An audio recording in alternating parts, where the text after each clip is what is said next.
Welcome to the Rim Brake Rodeo. We hope this video helps. In this video, I will show you how to replace Hyundai Accent wiper blades. First, gather your new wiper blades and a soft towel to protect your windshield. Gently lift the wiper arm away from the glass until it locks into an upright position.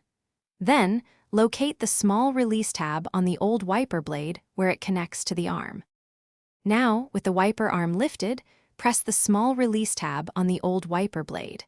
While holding the tab, slide the old blade down and off the J-hook of the wiper arm.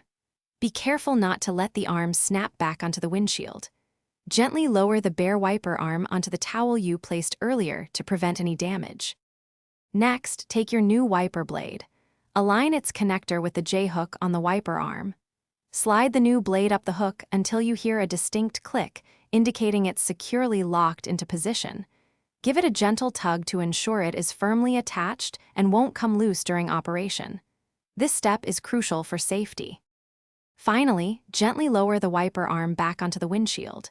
Repeat these 3 simple steps for the other wiper blade on your vehicle. Once both new blades are installed, turn on your car and test them using the windshield washer fluid. Ensure they clear the glass effectively and smoothly, providing clear visibility for safe driving. Thanks for watching. Consider subscribing if we helped you.